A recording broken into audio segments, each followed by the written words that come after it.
नमस्कार, मी अमृता आकाश. आरोग्यम धनसंपदामध्ये आपलं स्वागत. आज आपण गुडघा बदलणे आणि रोबोटिक्स गुडघा बदलण्याचा फायदा याविषयी माहिती घेणार आहोत आणि आपल्याला मार्गदर्शन करण्यासाठी आपल्या सोबत आहेत डॉक्टर सौरभ गिरी. डॉक्टर, कार्यक्रमात आपलं स्वागत. नमस्कार. विषयाला आपण सुरुवात करणार आहोत त्याआधी आपण डॉक्टरांची ओळख करून घेऊयात. डॉक्टर सौरभ गिरी हे प्रख्यात MS ऑर्थोपेडिक आहेत. रोबोटिक्स जॉइंट रिप्लेसमेंट आणि ऑर्थोस्कोपी सर्जन म्हणून ते कार्यरत असून सध्या डेक्कन हर्डीकर हॉस्पिटलमध्ये robotics joint replacement unit head म्हणून ते प्रॅक्टिस करतात. 15 वर्षांपेक्षा जास्त अनुभव घेऊन त्यांनी आजवर 7,000हून अधिक रुग्णांवर उपचार केले आहेत. त्यांनी हेलिओस एंडोस क्लिनिक जर्मनीमधून गुडघा आणि हिप ऑर्थोप्लास्टीमधील रिव्हिजन सर्जरीमध्ये फेलोशिप केली आहे. हिप आणि गुडघा ऑर्थोप्लास्टीमध्ये प्रतिष्ठित सिकॉट फेलोशिप डॉक्टरांना प्राप्त झाली आहे. महाराष्ट्रातील सर्वात विश्वासार्ह जॉइंट रिप्लेसमेंट सर्जन म्हणून डॉक्टर गिरी यांना सन्मानित देखील करण्यात आलाय. तर डॉक्टर, सगळ्यात आधी तर मला हे सांगा की गुडघा बदलण्याची नेमकी शस्त्रक्रिया असते त्याबद्दल आम्हाला सविस्तररित्या काय सांगाल? वयोमानानुसार जसं आपल्या गुडघ्यांमध्ये जे कार्टिलेज असतं ते घासून जातं आणि ते घासल्यानंतर दोन बोन्समध्ये फ्रिक्शन व्हायला लागतं. त्यामुळे आपल्याला पेन होतो आणि पेन जो होतो आहे त्याला पेनला आपल्याला चालणं फिरणं त्यामुळे कमी होतं. तेव्हा आपल्याला नी रिप्लेसमेंट ही सर्जरी लागते. नी रिप्लेसमेंटमध्ये आपले जे दोन बोन्स असतात, थाय बोन आणि टिबिया म्हणजे खालचा जो बोन आहे, त्याला आपण रिसर्फेस करतो. नी रिप्लेसमेंटपेक्षा याला नी रिसर्फेसिंग म्हटलेलं योग्य राहील. जसं की मी या बोन मॉडेल्सवर सांगू इच्छितो की हा आपला थाय बोन आहे, याला आपण रिसर्फेस करतो आहे.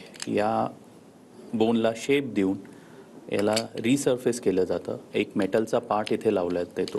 तसंच खालच्या बोनला सुद्धा असा एक रिसर्फेसिंग करून तिथे एक मेटलचा पार्ट जातो आणि या दोन मेटलच्या पार्टमध्ये फ्रिक्शन न व्हावं म्हणून आपण हा हायली क्रॉसलिंक पॉलिथिलीन, सोप्या भाषेत सांगायचं तर एक प्रकारचा प्लास्टिक असतो, तो या दोन मेटल्सच्या मध्ये असतो आणि मग ही फ्रिक्शनलेस आणि पेन फ्री मूवमेंट आपण नी रिप्लेसमेंटनी अचीव करू शकतो. अगदीच. आणि यानंतर रोबोटिक गुडघा बदलणे हे आजकाल आपण बघतो, बरेचसे रुग्ण जेव्हा त्यांना गुडघ्यांचा त्रास व्हायला लागतो तेव्हा डॉक्टरांकडून त्यांना रोबोटिक पद्धतीने देखील उपचार सुचवले जातात. तर याबद्दल देखील सविस्तर आम्हाला काय माहिती द्याल? रोबोटिक नी रिप्लेसमेंट ही कन्व्हेन्शनल नी रिप्लेसमेंटवर ॲडव्हान्स प्रोसिजर आहे. कन्व्हेन्शनल नी रिप्लेसमेंटमध्ये आपण बोन कट्स किती घ्यायचे हे एक ट्रायल आणि एरर मेथडनी आपण करतो. म्हणजे एक 4 mm कट घेतला, मग गॅप चेक केल्या, व्यवस्थित आहे नाही आहे, मग परत त्याला रिवाईज केलं. रोबोटिक नी रिप्लेसमेंटमध्ये आपण सर्जरीच्या आधीच एक CT स्कॅन करतो. त्या CT स्कॅनमध्ये एक 3D बोन मॉडेल तयार केलं जातं. त्या बोन मॉडेलवर आपण किती मिलीमीटर्स बोन कट घ्यायचे, कुठल्या साईजचा इम्प्लांट लावायचा, या सर्व गोष्टी आपण ऑपरेशनच्या आधीच डिसाईड करतो. त्यामुळे त्यामध्ये प्रिसिजन फार वाढतं. प्रिसिजन आणि एक प्रकारचं आपण सर्जरी पेशंटवर करण्याच्या आधी त्या 3D बोन मॉडेलवर करतो आहे. तर त्यामुळे जे पण एरर्स होणार आहे ते आपण एलिमिनेट करतो. सोबत त्यामध्ये बोन मॅपिंग केलं जातं. बोन्स आता CT स्कॅन झाला आहे, CT स्कॅन आपलं बोनी स्ट्रक्चर हे कधी चेंज होणार नाही. जर मी काल CT स्कॅन केला आहे, त्यामध्ये जसं माझं बोन आहे ते दुसऱ्या दिवसाला पण तसंच राहणार आहे. तर ती फिक्स ॲनाटॉमी आहे. हा ॲडव्हान्टेज आहे CT स्कॅन करण्याचा. मग त्या फिक्स ॲनाटॉमीला आपण ड्युरिंग ऑपरेशनच्या वेळी ते एका बोन मॅपिंगनी, सेन्सर टूलनी त्याला मॅपिंग करतो. आणि जर सर्जन कुठली चूक करत असेल ते पण आपल्याला कळून येतं की मी CT स्कॅनला एक पॉईंट डिसाईड केला आहे की बोनवर या बाजूला आहे आणि घेताना मी थोडं मागे घेतला, तर त्याचा एक मीन निघतो अल्गोरिदमनी. तो जर मीन जो आहे, एक ॲव्हरेज नंबर जो आहे तो 1पेक्षा कमी पाहिजे असतो. तो जर 1पेक्षा जास्त आला तर दॅट मीन्स सर्जनमुळे काही चूक झाली आहे, ते पण आपल्याला कळून येतं. तर या रोबोटिकमध्ये या सर्व गोष्टी आहेत की एक ह्युमन एरर एलिमिनेट होतो. सेकंडली, जे कॅल्क्युलेशन्स आपण करू शकतो ते आपण ह्युमन आयनी, आपल्या डोळ्यांनी एका 1 डिग्री अँगल किंवा 2 डिग्री अँगल किंवा 1 मिलीमीटर यामध्ये करणं कोणालाही संभव नाही आहे. ते millimetre two millimetre calculation plus एक डिग्रीचं कॅल्क्युलेशन हे रोबोटिकच्या साह्याने आपण करू शकतो. रोबोटिक्समध्ये मुख्यतः 2 पार्ट्स असतात. जसे हा रोबोटिक आर्म आहे आणि हा सेन्सर्स असतात, कॅमेराज असतात, जे पायाची मूवमेंट्स वगैरे, अँगल्स वगैरे, इन्फ्रारेडचं एक प्रकारचं तिथे वेब असतो. तो वेब डिटेक्ट करतो की पायाची मूवमेंट झाली आहे का की नाही झाली आहे. इव्हन पेशंटनी जर डीप इन्स्पिरेशन, खूप खोकला जरी केला किंवा खूप खूप लांब श्वास जरी गेला तरी तो रोबो थांबतो. ते एवढा सेन्सिटिव्ह तो रोबो असतो. तर हा रोबोटिक आर्म आणि हे सेन्सर्सला कॅच करण्यासाठी कॅमेराज आणि इन्फ्रारेड हे 2 मुख्य पार्ट असतात रोबोटिक्समध्ये. आणि रोबोटिक आर्म जो असतो तो हेल्प करतो आपल्याला बोन कटिंग करायला. अगदीच. आणि मग ज्या पद्धतीनं जसं तुम्ही सांगितलं की रोबोटिक पद्धतीनं गुडघा बदलण्याची शस्त्रक्रिया पार पडते, याचा फायदा नेमका रुग्णांना कसा होतो किंवा याचे वेगवेगळे फायदे तुम्ही सांगू शकाल का? रोबोटिक्सचा सर्वात मोठा फायदा म्हणजे प्रिसिजन, ॲब्सोल्यूट प्रिसिजन ॲज वेल ॲज त्याची जी कॅल्क्युलेशन्स आहेत ते जे आपण ह्युमन आयनी नाही करू शकत, आपल्या डोळ्यांनी नाही करू शकत, ते रोबोटिकमुळे करू शकतो. जेवढं प्रिसाईज बोन कट असणार, जेवढं व्यवस्थित बोन कट असणार, तेवढी त्या जॉईंटची लाईफ वाढेल. सेकंडली, नॉर्मल नी रिप्लेसमेंटला एक आपल्याला थाय बोनच्या हाडामध्ये एक आपल्याला रॉड टाकावा लागतो. तो रोबोटिक्समध्ये टाकावा लागत नाही. तो टाकायला नाही लागल्यामुळे ब्लड लॉस कमी होतो. ऑपरेशन नंतर जे दुखणं असतं ते रोबोटिकमध्ये जे सॉफ्ट टिश्यू आहे, बोन्स आहेत, त्यांना हँडलिंग फार कमी होतं. त्यामुळे ऑपरेशन नंतर जो दुखण्याचा त्रास आहे तो रोबोटिक्समध्ये फार कमी असतो. तर मोस्ट इम्पॉर्टंट फायदा म्हणजे आपल्याला प्रिसिजन, म्हणजे एक अचूक बोन कट, अचूक इम्प्लांटची प्लेसमेंट ही अचीव करता येते. सेकंड, ब्लड लॉस कमी होतो. थर्ड, पोस्ट ऑपरेटिव्ह पेन कमी होतो. आणि फोर्थ म्हणजे त्या नी रिप्लेसमेंटची लाईफ वाढते. हे रोबोटिकचे मेन फायदे आहेत. अगदीच. तर जसं आता डॉक्टरांनी सांगितलं की कशा पद्धतीनं रोबोटिक पद्धतीनं गुडघ्यांवर शस्त्रक्रिया होते आणि त्याचे रुग्णांना वेगवेगळे फायदे देखील मिळालेले आहेत. आणि त्यातच ज्या रुग्णांनी या अत्याधुनिक तंत्रज्ञानाचा वापर करून हे उपचार घेतलेले आहेत, नेमका त्यांचा अनुभव काय आहे ते आपण पाहूयात. काय काय त्रास होता ऑपरेशनच्या आधी खूपच मला त्रास होत होता, कंबरेत पण आणि गुडघ्यामध्ये. मला चालता पण येत नव्हतं, बसाय उठायला त्रास होत होता. खूपच म्हणजे तरी 4-5 वर्ष माझे असेच गेले. असं गिरी सरांचं नाव मला कळलं आम्हाला, त्याच्यामुळे आम्ही इकडे आलो. आणि मग लगेच त्यांनी डिसिजन घेतलं ऑपरेशन करूया आपण. मग आम्ही पण होकार दिला. आणि खूप छान आता झाले, आता 3-3.5 महिने होत आले ऑपरेशनला. आता मला खूप पहिल्यापेक्षा खूप छान वाटतंय, एकदम हॅपी वाटतंय. चालते वगैरे मी व्यवस्थित, जेवण वगैरे व्यवस्थित जातं आता, काही टेन्शन नाही. आणि सर खूप छान आहे, एकदम अगदी आमच्या घरच्यासारखे, फॅमिली सारखे वाटतात मला. आणि जेव्हा तुम्ही हॉस्पिटलला आले होते तेव्हा कसे आले होते? हो, मी तर याच्यावरच आले होते, व्हीलचेअरवरच आले होते. त्यांनी आणलं होतं त्याच्यावर. मला चालता पण येत नव्हतं त्याच्यामुळे मला. आणि आता मी स्वतः 2 व्हीलरवरच येते, 4 व्हीलर कधी कधी येत नाही, व्यवस्थित येते. आम्ही दोघं गाडीवर असे 2 व्हीलरवरच येतो, त्याच्यामुळे काही मला त्रास नाही, काही नाही, व्यवस्थित वाटते. आणि मी खालून पण चालतच येते इकडे वरती, लिफ्टने येत नाही. आणि जिना पण चढते, चालते, मी वॉकिंग करते 2 टाइम, व्यायाम करते जेवढं सरांनी सांगितलं तेवढं. आणि खूप छान वाटते मला.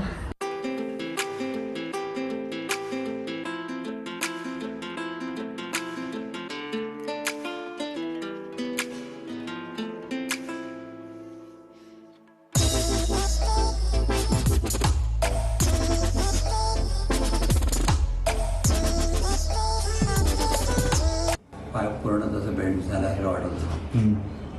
गुडघ्यांचा त्रास होता गुडघ्यांचा आपल्याला? त्रास. दोन्ही गुडघ्यांचा. होय. आणि किती वर्ष झाले होता? 10-12 वर्ष झाली. आणि चालायला जमायचं का आपल्याला? चालायला जरा काठीनेच जमायचं. ओके. आणि पाय किती पूर्ण तिरपे होते? पार अगदी म्हणजे बेल्टच होता. ओके. आणि आता किती दिवस झाले सर्जरी होऊन आपली नी 1.5 रिप्लेसमेंट? महिना झाले. ओके. आता कसं आहे? आता व्यवस्थित व्यवस्थित चालणं वगैरे? चाललं आहे. ओके. ऑलराईट. म्हणजे you are happy with the procedure? Yes sir, अगदी.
तर आत्ताच आपण ज्या रुग्णांनी हे उपचार घेतलेत नेमका त्यांचा अनुभव काय होता हे तर आपण पाहिलंय. मात्र डॉक्टर, जेव्हा पेशंट आपल्याकडे येतात आणि त्यांना रोबोटिक गुडघा बदलण्याची शस्त्रक्रिया करायची असते, तेव्हा त्यांच्या मनात साहजिक एक प्रश्न येतो की याचा सक्सेस रेट, यशाचा जो दर आहे तो नेमका किती आहे. तर याबद्दलही काय सांगाल? मी याला एक सिम्पल वेनी एक्सप्लेन करेल. जे एक मोतियाबिंदूचं ऑपरेशन जे आहे ते सर्वांनाच माहिती आहे, ते फार सक्सेसफुल आहे म्हणून, आणि इझिली पेशंट रेडी होतात कारण की वर्षोनवर्ष एवढ्या सर्जरीज झाल्या आहेत. तसंच नी रिप्लेसमेंटचा जो सक्सेस रेट आहे तो एका कॅट्रॅक्ट सर्जरी म्हणजे मोतियाबिंदूची जी सर्जरी आहे तेवढाच आहे. म्हणजे ॲप्रॉक्सिमेटली जर पकडायचं झालं तर अराउंड 98 to 99% हा सक्सेस रेट आहे नी रिप्लेसमेंट सर्जरीचा. अगदीच. आणि रोबोटिक गुडघा बदलण्याची जी प्रक्रिया आहे तर त्याचे देखील काही विविध प्रकार असतात का, आणि कोणकोणत्या प्रकारे आपण रुग्णांवर उपचार करू शकतो किंवा शस्त्रक्रिया करू शकतो? रोबोटिक जॉईंट रिप्लेसमेंट जे आहे ते मेनली 2 पार्ट्समध्ये डिवाइड होऊ शकतात. एक इमेज बेस्ड सिस्टम आणि एक विदाऊट इमेज सिस्टम. म्हणजे अशा रोबोटिक सिस्टम ज्यामध्ये CT स्कॅन करावा नाही लागत आणि अशा रोबोटिक सिस्टम ज्यामध्ये CT स्कॅन करावा लागतो.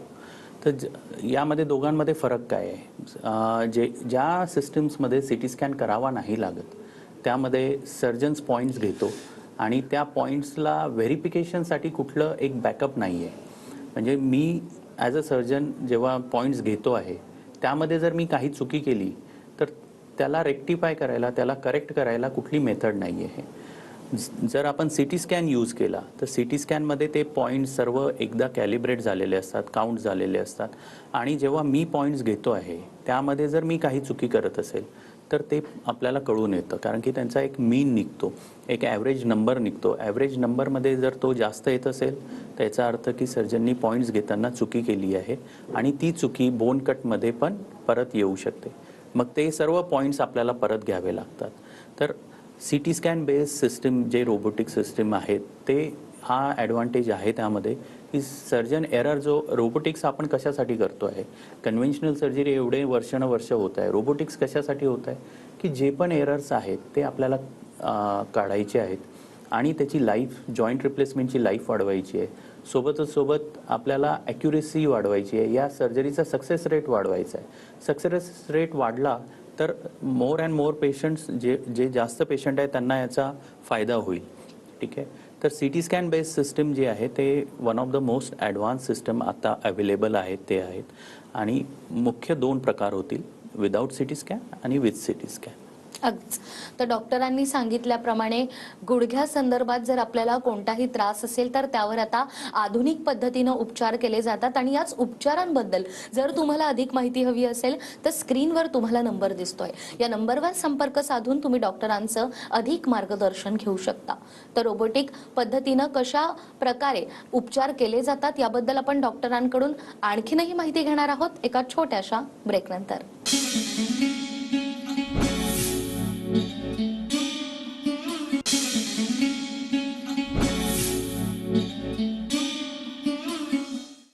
ब्रेकनंतर पुन्हा एकदा आरोग्यम धनसंपदामध्ये आपलं स्वागत. आरोग्यम धनसंपदामध्ये आज आपल्यासोबत आहेत डॉक्टर सौरभ गिरी. डॉक्टर, ब्रेकवर जाण्यापूर्वी जसं तुम्ही सांगितलं की रोबोटिक पद्धतीनं आता गुडघा बदलण्याची शस्त्रक्रिया होते, त्याचे वेगवेगळे प्रकार आहेत, रुग्णांना त्याचा फायदाही होतो. मात्र अनेकदा रुग्णांकडून असाही प्रश्न विचारला जातो की आता आमचं ऑपरेशन तर झालेलं आहे, मात्र यानंतर जे सामान्य जीवन आहे ते आम्ही कधीपासून सुरू करू शकतो आणि त्या डेली रुटीनमध्ये आम्हाला काही बदल करता येणार आहेत की नाही, तर याबद्दल काय सांगाल?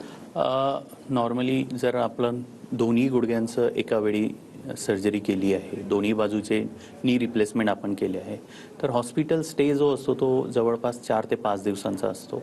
त्या 4 ते 5 दिवसात तुम्ही स्वतःहून वॉक करणे, वॉशरूमपर्यंत जाणे, 2 पायऱ्या चढणे, एवढं सर्व फिजिओथेरपीच्या साह्याने आपलं ट्रेनिंग हॉस्पिटलमध्ये असताना होतं.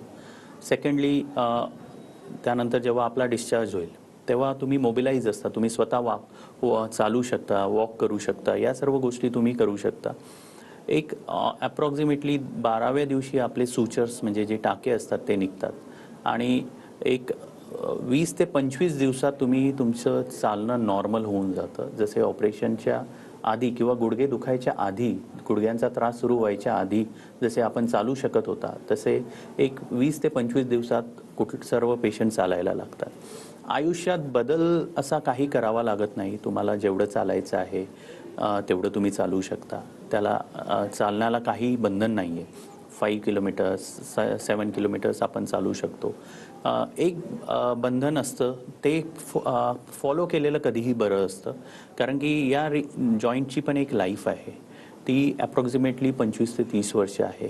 त्याला जर आपल्याला तेवढं काम करून घ्यायचं आहे तर जमिनीवर बसणे आणि मांडी घालून बसणे हे थोडं टाळलेलं बरं असतं. पण कुठल्या प्रसंगी आपल्याला जर जमिनीवर बसायचं असेल तर आपण इझिली बसू शकता नी रिप्लेसमेंट. पण ते जर आपण रोज करत राहणार 15 ते 20 वेळा 30 वेळा दिवसातून रोज आपण जमिनीवर बसतो आहे तर त्या गुडघ्यांची लाईफ थोडी कमी होते. तर ते एक पथ्य असतं फक्त. अगदीच. आणि गुडघा बदलल्यानंतर पेशंटनं डॉक्टरकडे जाऊन फॉलोअप घेणं देखील गरजेचं असतं. तर हा फॉलोअप नेमका किती आवश्यक आहे? फॉलोअप याकरता आवश्यक असतो की आपलं एकतर ड्रेसिंग चेक करण्याकरता, वुंड हिलिंग व्यवस्थित आहे की नाही ते बघण्याकरता. सेकंडली आपल्या ज्या क्वाड्रिसेप मसल्स आहेत त्यांचं स्ट्रेंथनिंग कसं होत आहे हे बघण्याकरता फॉलोअप आवश्यक असतो. नंतर गुडघ्यानंतर बरेच लोकांमध्ये प्रश्न असतात, अरे माझं आता ऑपरेशन झालं आहे, मी पाय मोडायला नको, ते टाके उघडून जातील. या भीतीमुळे बरेच लोक पायाची हालचालच करत नाही. पण ऑपरेशन नंतर पायाची हालचाल करायला पाहिजे, तेव्हाच आपल्याला ती रेंज ऑफ मुवमेंट जे गुडघ्याची मोडणे आहे ते संभव होणार आहे. तर या सर्व गोष्टींना जे मनात प्रश्न असतात आणि त्यामुळे आपण जे नको करायला पाहिजे ते करतो, ते अवॉइड करण्यासाठी ॲटलिस्ट ऑपरेशन नंतर 2 फॉलोअप्स तरी डॉक्टरांकडे आवश्यक आहे. एक अराऊंड 12व्या दिवशी आणि एक महिन्यानंतर. अगदीच. आणि एखादं ऑपरेशन झाल्यानंतर रुग्ण असाही प्रश्न विचारतात की त्या ऑपरेशनचं लाईफ किती आहे. तर गुडघा जेव्हा बदलला जातो, ती शस्त्रक्रिया होते, त्यानंतरचं आयुष्य नेमकं किती असतं? आपण हे नी रिप्लेसमेंट सर्जरी जी करतो आहे ती ऑन ॲन ॲव्हरेज 60+, 55, 60, 65, 70 या एजमध्ये करतो आहे. आणि या गुडघ्यांचं जे नवीन जॉईंट्स आले आहेत त्यांचं ॲव्हरेज लाईफ 30 वर्ष आहे. तर एक सामान्य माणसाचा जो लाईफस्पॅन असतो तो ॲव्हरेज आउट जर केला तर 90 इयर्स असतो. तर एकदा नी रिप्लेसमेंट केल्यावर हे आपल्या आयुष्यभर आपल्याला हे काम करणार आहे. त्याची लाईफ जी आहे ती 30 वर्षापर्यंत आहे. त्याकरता जसं मी आधी बोललो की जमिनीवर बसणे, मांडी घालून बसणे हे थोडं टाळावं. कधी करायचं असेल तर करू शकता, पण रोज न करता त्याची जी लाईफ आहे ती 30 वर्षापर्यंत आहे.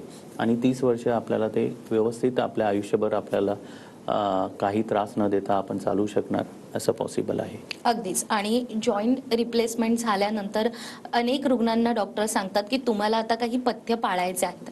तर ते पथ्य पाळणं किती गरजेचं आहे आणि काय पथ्य असतात नेमके त्यात? पथ्य नेमके असे फक्त मी जे बोललो की जमिनीवर बसणे टाळणे हा एकच पथ्य आहे. अदरवाईज तुम्हाला सायकलिंग तुम्ही करू शकता, तुम्हाला वॉकिंग करायचं आहे तुम्ही करू शकता, सर्व नॉर्मल ॲक्टिव्हिटीज तुम्ही करू शकता. जे तुम्ही एक वयाच्या 30 किंवा 40व्या वर्षी जे काही ॲक्टिव्हिटीज तुम्ही करत होते त्या सर्व ॲक्टिव्हिटीज तुम्ही नी रिप्लेसमेंट नंतर करू शकता. डेफिनेटली जर तुम्ही मेडिकली फिट आहात ते करण्याकरता तर तुम्ही त्या सर्व गोष्टी करू शकतात. पथ्य म्हणजे फक्त एकच, ती जमिनीवर बसणे टाळणे. अगदीच. आणि त्याचबरोबर अनेक लोकांना रोज व्यायाम करणे, जिमला जाणे, धावणे अशा वेगवेगळ्या सवयी असतात. मात्र एकदा की गुडघ्याचं ऑपरेशन झालं तर आता आम्हाला डेली रुटीनमध्ये आम्ही ज्या गोष्टी करतोय त्या करता येणार आहेत की नाही असाही रुग्णांना प्रश्न पडतो. तर या बाबतीत देखील त्यांना काय मार्गदर्शन कराल? नी रिप्लेसमेंट नंतर तुम्ही जिमला जाऊ शकता, तुम्ही स्विमिंग करू शकता, तुम्ही सायकलिंग करू शकता, तुम्ही ट्रेकिंग करू शकता. माझे बरेच पेशंट्स आहेत जे बरेच वर्षानुवर्ष नी पेनमुळे आपल्या आयुष्याला त्यांनी एका रूममध्ये थांबवलं होतं. ते नी रिप्लेसमेंट नंतर त्यांनी ट्रेकिंग सुरू केलं आहे. ते इवन मला फोटोग्राफ्स शेअर करतात की थँक्यू डॉक्टर की आज मी हे नी रिप्लेसमेंट केल्यामुळे मी आज या सर्व गोष्टी करू शकतो आहे. बरेच लोक स्विमिंग करतात. तर नी रिप्लेसमेंटचा उद्देशच हा आहे की तुम्हाला ॲक्टिव्ह लाईफकडे जायचं आहे. जे तुमच्या गुडघ्या दुखण्यामुळे तुम्ही एका रूममध्ये एका जागी बसायला लागले होते ते आपल्याला चेंज करायचं आहे. आपल्याला ॲक्टिव्ह लाईफस्टाईल घ्यायची आहे, आपल्याला हेल्दी लाईफस्टाईल घ्यायची आहे. तर नी रिप्लेसमेंट नंतर डेफिनेटली तुम्ही नॉर्मल सर्व गोष्टी करू शकता. अगदीच. तर डॉक्टरांनी सांगितल्याप्रमाणे नी रिप्लेसमेंट झाल्यानंतरही रुग्णाला त्याचं आयुष्य हे पूर्ववत जगता येतं. मात्र त्यासाठी योग्य वेळेला निदान करणं आणि तज्ज्ञ डॉक्टरांकडे जाणं गरजेचं आहे. आणि यासाठी स्क्रीनवर तुम्हाला नंबर दिसतोय, या नंबरवर संपर्क साधून तुम्ही डॉक्टरांचं मार्गदर्शन घेऊ शकता. डॉक्टर, आज तुम्ही इथे आलात आणि रोबोटिक्स पद्धतीनं गुडघा बदलणे आणि त्याची शस्त्रक्रिया याबद्दल आम्हाला इतकी महत्त्वाची माहिती दिली. तुमचे खूप खूप आभार. धन्यवाद. त्याचबरोबर आरोग्यम धन संपदामध्ये वेळ झाली आहे इथेच थांबण्याची. पुन्हा भेटूया अशाच एका नव्या विषयासह. तोपर्यंत नमस्कार.